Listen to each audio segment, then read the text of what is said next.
commanding of the 15 Corps, and Major Manik Jolly is also a defense expert, and Captain V.N. Jha, defense expert, is also joining us. General Pandey, let me start with you first. I mean, as somebody who commanded the 15 Corps, make sense of this for our viewers, because over the last 4 hours, suddenly, at about 8:30 was my previous show, we started seeing these drones, these flares coming up over Jammu, and then suddenly there were reports of flares happening across Jalandhar, in Pathankot, in Chandigarh, and it went all the way down to Jaisalmer and Jodhpur in Rajasthan. So all along the Western Front, as it were, multiple reports of these drone swarms. What is the big picture here? What is it that Pakistan was trying to do? And of course, India's response to it. So, there are conflicts or engagements are of level of signaling. I'll just take it, the bigger picture is that what each side is doing to other is important, and starts from what happened on 22nd April, wherein this Pahalgam incident happened, and thereafter the ball was on our court actually to respond in a manner so that it is also reflective of a very responsible nation, in which those words are very clear that it was zero escalatory when we hit out at the targets and at the headquarters of the terrorist headquarters, which we are fully aware. But coming on to the last 4 hours, I can just very quickly wrap up by saying that there is a bouquet of engagement which has been put across, starting from small arms direct firing weapons to missiles, which are again short range direct firing systems, to rockets, which are again very short range. And they have raised up the level of ante to the crossing of drones, missiles, hitting out targets which are slightly into depth. So while we went out to Bahawalpur, the similar attempts to showcase a quid pro quo scenario to hit out at Jaisalmer and deep into our own Punjab, Rajasthan, and of course Jammu and Kashmir area was attempted by Pakistan, which was deflected and destroyed by our very effective, very well integrated, well oiled system. I'm quite proud because one has been practicing, rehearsing and seeing all these things. I used to always have a doubt in my mind that when the time comes, will they be able to respond? But I guess coming in of Akash and also coming in of S-400 has to change the entire paradigm into our advantage, which has ensured that we have been able to take care of our airspace, which was always a very big gap in our system. So that is one part. The second is that the levers continue to remain below that very critical threshold, which will become the point of no return when the boots on the ground cross the borders. So we have to actually now see that where this calculation of the Pakistani, that radical chief is going to take over, and how far is willing to take his country on the downslide manner. Because right now, we as a nation are giving Pakistani as a nation a chance and option to opt out from the de-escalation scenario, right? It is very clear. Again, I started by saying that it is a signaling not only to Pakistani people but also to the world at large that we as a nation are a responsible nation. We have a leverage to control this thing, and there is a civilian government in place, and therefore we need to manage and articulate our responses. So one very interesting carefully. thing, compared to previous, let's say, wars and the situations, the flare-ups, the conflicts that India and Pakistan have had, and General Iyer, I think, is there. General Iyer, this is the first time we're seeing this drone warfare play out at such mass scale. We've seen this in other sort of theaters of conflict. We've seen it definitely in Ukraine. We've seen it to some extent in Gaza as well. This is the reality of modern day warfare, that you're going to have these swarms of drones first being put out before the aircraft and the other rockets and missiles are being put out. And then, of course, as General Pandey here said in our studios, the final step, of course, would be when your tanks and your armored divisions and your men start moving. Are we still at stage 1, maybe stage 1.5 in what looks like a long escalatory battle? To answer your question, yes, because the cost of a swarm of drone is a fraction of a cost of a, let's say, aircraft of the 4.5 generation capacities. Yeah. Add to it the pilot, which is also involved with it. So when you look at a drone as a weapon, it is much more cost effective than an aircraft. That is point one. Point two, a swarm of drone is very difficult to pick up on radars because it gives you a very, very small signature. So if you saw the way Jammu erupted in the morning and you were seeing all those flashes running around, they were our guns firing. We fire a tracer after every 5 or 6 rounds, we fire a tracer along with it to see where our fire is going. It is very difficult to locate and follow a swarm of drone and decimate them. So to that extent, the way our AD has performed today is, I can just say it's marvelous. It was something which was biting me throughout my service life as to whether, we don't have very state-of-the-art ground AD equipment. Let me tell you this, all of our AD is, we call it a little antiquated if you were to say, but they have performed absolutely marvelous, I can say, the way they have been able to, intercept these swarms. That's the second point. The third point I would like to elaborate on something which Devendra just said. And, let's go back to 5th of May. There was a statement made by the DG ISPR in one of his, daily discourse. Yeah. He says if India wants to go adventurous, they may start the conflict, but we will, end it at our terms, etc., etc. When you are not the strong person, when you are aware that there's going to be a response, to make such, big statements is something which is going to force you to, think where you're going to off ramp. To my mind, 7th morning, there was a very, very clear window for Pakistan to off ramp. Why do I say that? We had achieved everything. We had put out a statement that India doesn't want to escalate any further.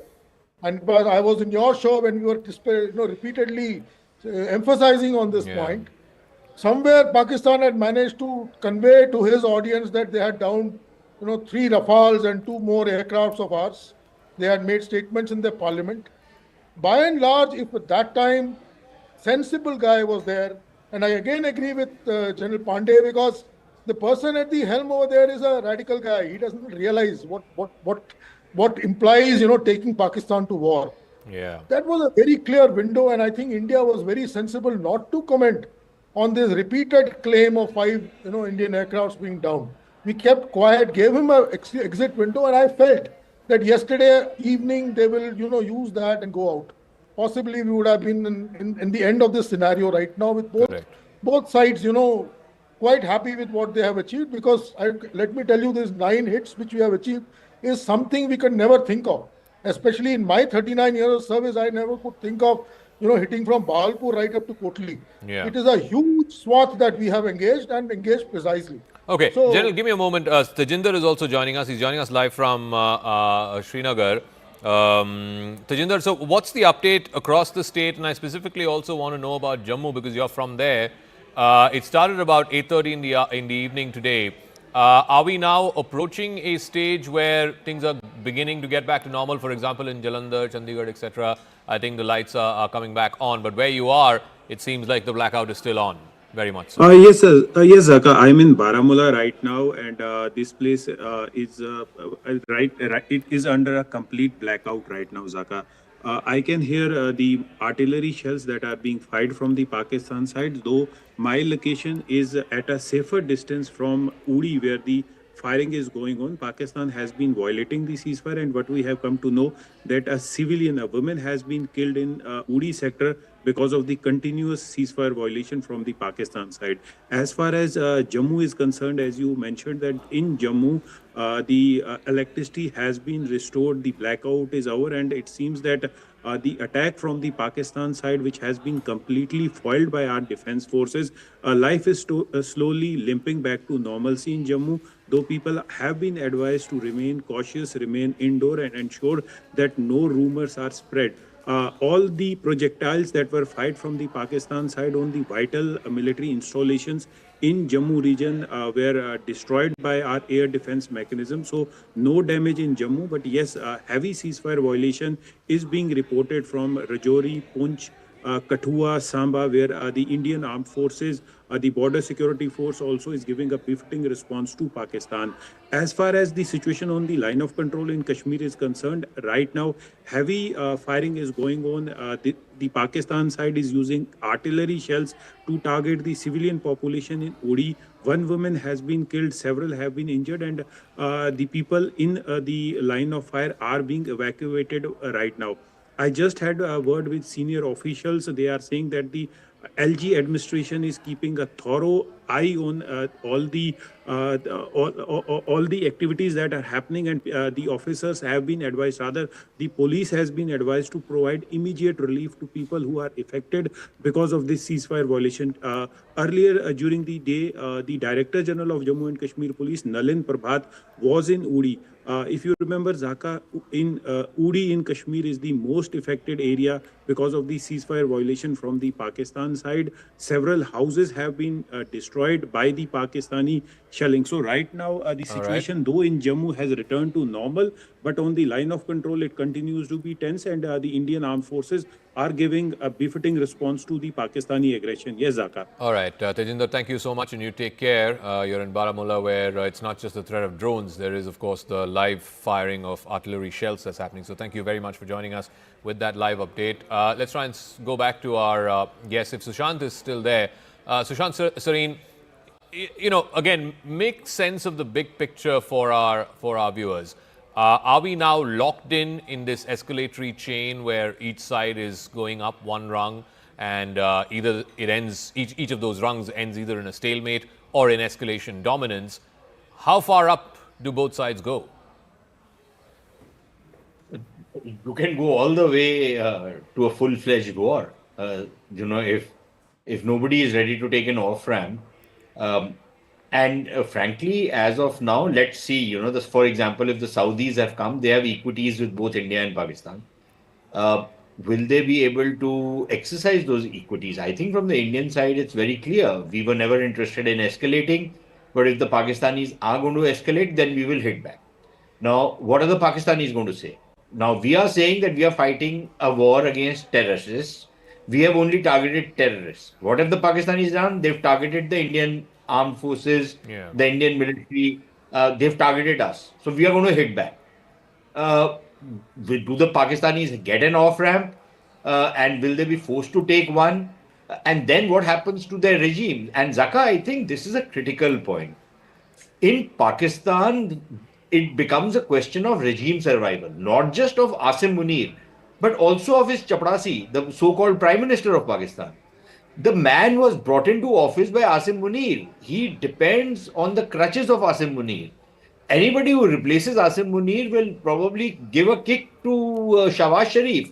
So the heads of both those fellows are linked to each other, right? They're Siamese twins in a sense. They cannot be separated. And if you separate them, they both will die.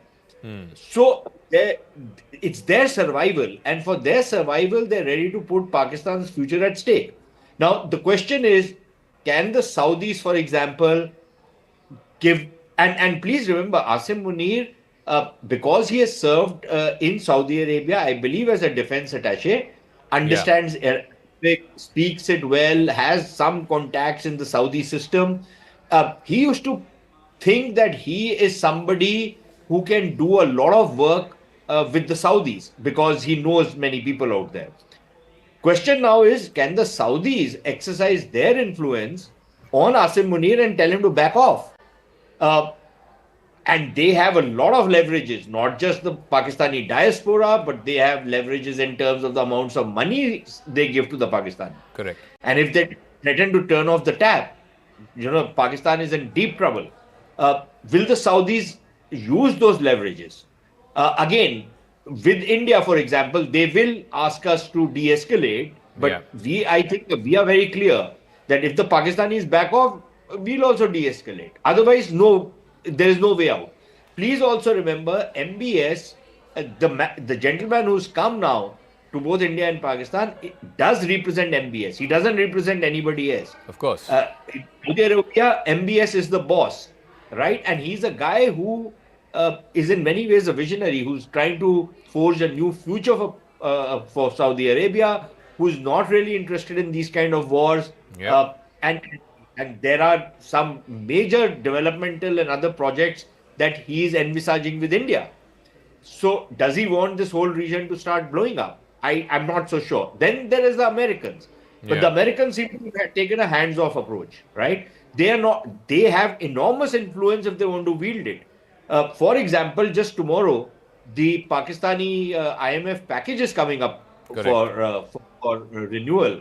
The Americans can very easily hold that out and say that, look, unless you are backing down, no monies are coming to you, because much of that money you use for building up your military and creating trouble in the region. So there are people who have leverages, but are they going to bring those Exercise it, yeah. leverages? And if they don't, then we are in this escalation spiral, and I don't see what the incentive for either side is to back off. All right. At this. Major General Indrabalan, so again, I want to come back as somebody who's an expert on drone technology, and now we are seeing, at least in the India-Pakistan context, the first live televised drone swarming that's happening. Like I said, we've seen this in other theaters of conflict, most recently and most vividly in Ukraine. But is this now yet another rung that's being added to warfare, added to this whole business of the escalatory ladder, as it were, that the first step is now going to be drones? You're either doing it to test enemy air defenses, or you're doing it to try and send out a signal, or of course, as one of our earlier speakers said, it's far cheaper to send out a drone than to send out a manned fighter jet. Yeah, Zaka, firstly, thank you very much for having me over on CNN News 18. And as a former Kargil war veteran, it's also a privilege to share the platform with General Pandey, who's been a commander in the Kargil war. Now, coming to the drone warfare part, yes, I advise 3 drone companies on developing military technology. And the drones that have been deployed currently, the loitering munitions particularly, are a very versatile weapon and a system that is here to stay. Yes, of course, India's drone industry is still growing. We haven't been able to develop an indigenous industry which is capable of meeting the entire requirement of the armed forces yet, but I think we are strongly going towards that goal.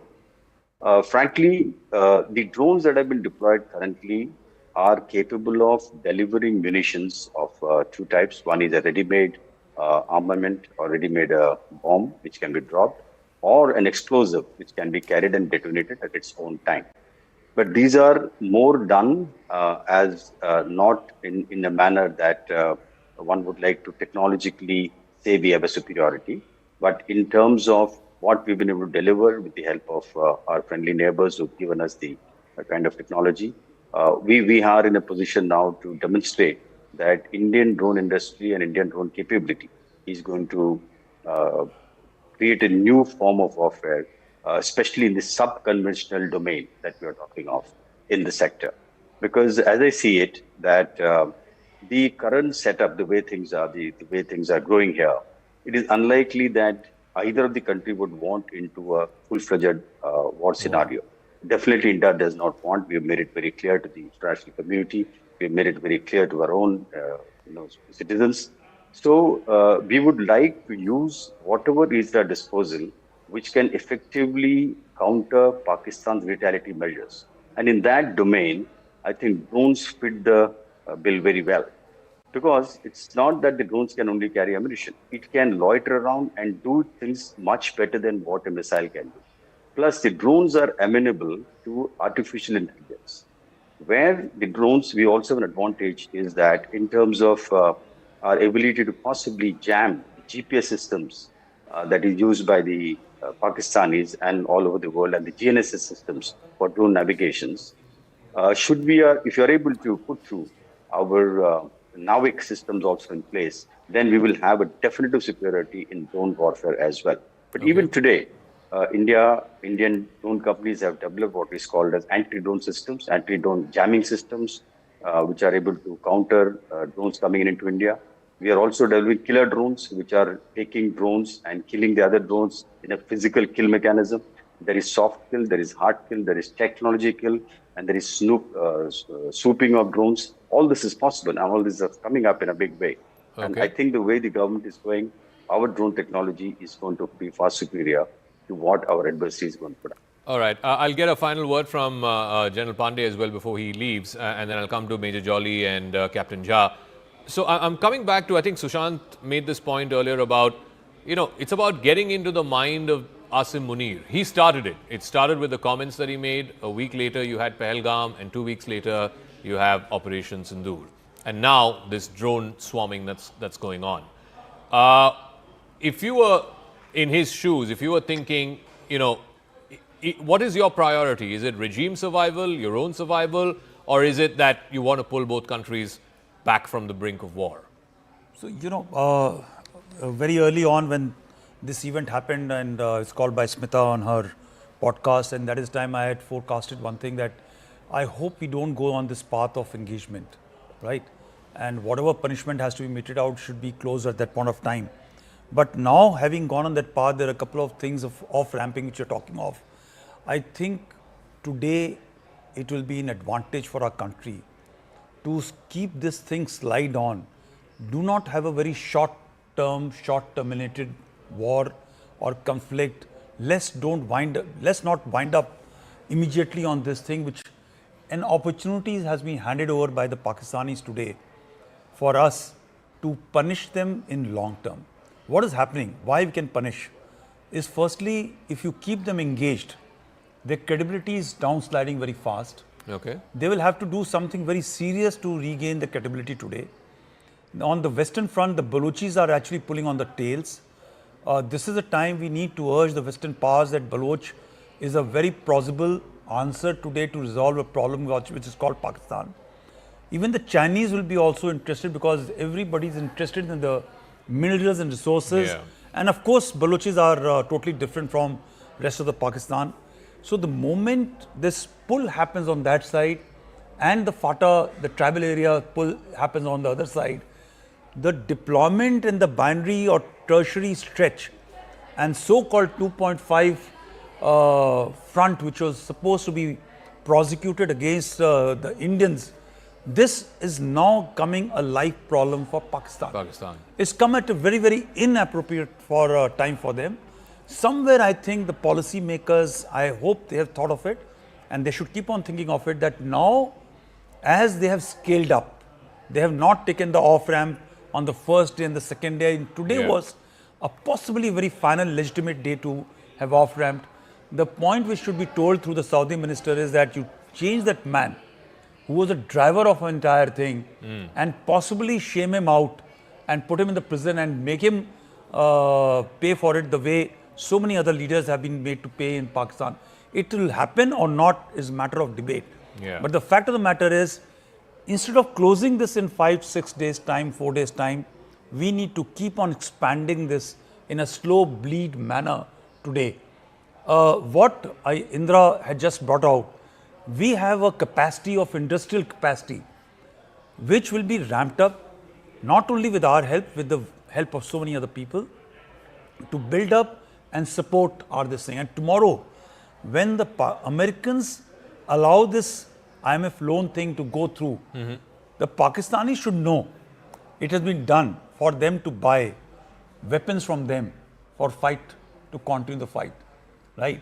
And if it is denied by the Americans, it will be a statement to tell the Pakistanis to rein their act. It may not rein, but there are very, very important signals which mature nations must give.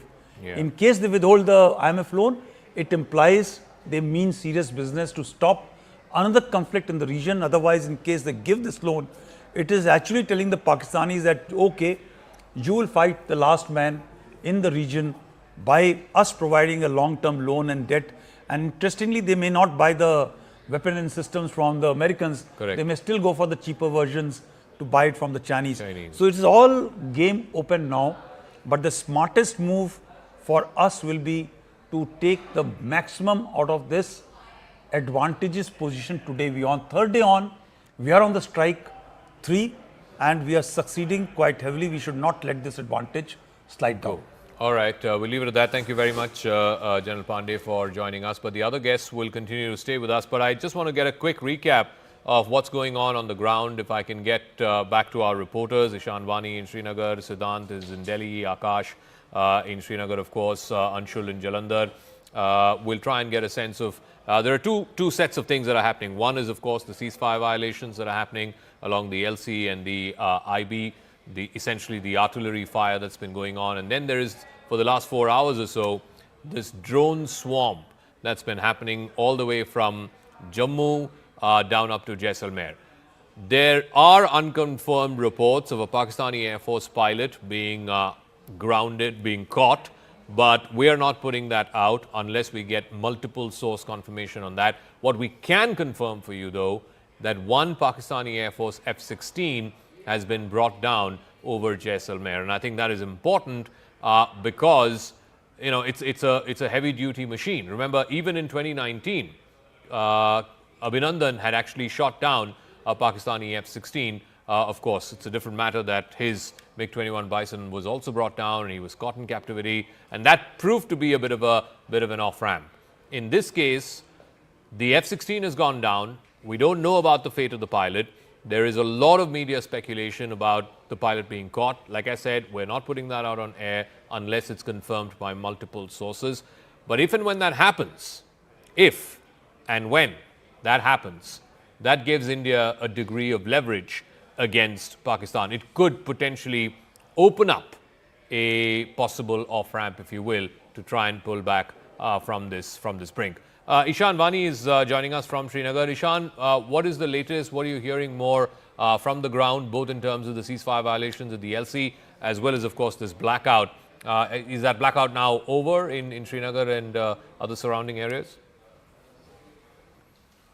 Well, not completely. It's still blackout here, and police has advised us to come inside the building, and that's why we are inside now. What we have been given to understand is that there's a massive damage to the civilian infrastructure in Uri due to Pakistan's, again, ceasefire violation. What we also know is that a lady has lost her life in the ceasefire violation, while 3 of them who are injured are being treated at different hospitals in Baramulla. There's state of alertness in the medical staff in the ground establishment to ensure that people are swiftly shifted. There are multiple families who have been displaced due to the ceasefire violation, and possibly because of the renewed ceasefire violation, there's a possibility that more families would get displaced. Now, in Tangdar, in Keran, in Uri, there has been continuous ceasefire violation that has been taking place, and particularly the use of artillery is something which is very deadly. We saw one such spot and one such house where artillery had landed roadside and had completely destroyed the entire road, the buildings adjacent to it, because the shrapnels go really far and it can even lead to death even if you're staying a little far. So that is how dangerous it is right now in Uri. We are being told that there is massive shelling that is taking place right now in Uri, but in Srinagar, luckily, there were no drones which were intercepted. There was no need to intercept any drones, or there were no drones which were sent towards Srinagar. There was a fear of drones being sent towards military establishments, because there are certain extremely sensitive military establishments which are important for the forces on the ground. There was complete dark out and blackout, and completely nothing was visible for long hours. And that's why, right now we are being told that the situation is being monitored constantly, and after our hour-to-hour basis, the decision is being made to really what to do. But state of alertness is there. Top officials, we are told, are in their offices or on their toes. Nobody is sleeping in Srinagar tonight, because officials are monitoring the situation continuously. All right, thanks for that, Ishan. I also want to go across to Major Manik Jolly. Coming back to this whole situation of climbing the escalation ladder, again, there are unconfirmed reports of a lot of changes happening in Pakistan, militarily, politically. Like I said, we are not going to put any of that out until it's double confirmed, maybe triple confirmed. But let's deal with the situation at hand, and that is, let's look at it step by step. You had the Chief of Army Staff in Pakistan making those very egregious, visceral comments about Hindus and Muslims. A week after that, Pahalgam happens, in which 26 Indians are segregated by religion and the men are shot. 2 weeks later, India responds with Operation Sindoor. 9 locations hit, 21 strikes, all terror launch pads. And on the day, right after the operation, India makes it very clear, we don't intend to escalate, no civilians hit, no military installations hit. Why didn't Pakistan take that off-ramp? And now that they haven't, what happens now, Major? Like, you just keep escalating this one after another, one rung after another. Today it's these drones. Tomorrow it could be the fighter jets. And the day after you could be moving your armored and mechanized divisions. And the last day you could be moving your troops. So really, you know, where is the potential here for some slightly more calmer heads to prevail so that both sides can back off from the brink? So I tell you what I think of the situation. I think it is the level of escalation that it has reached. Add a couple of airstrikes to it, but that is what it is going to stay at. Because I don't think either of the country is keen to wage a full-scale conventional war.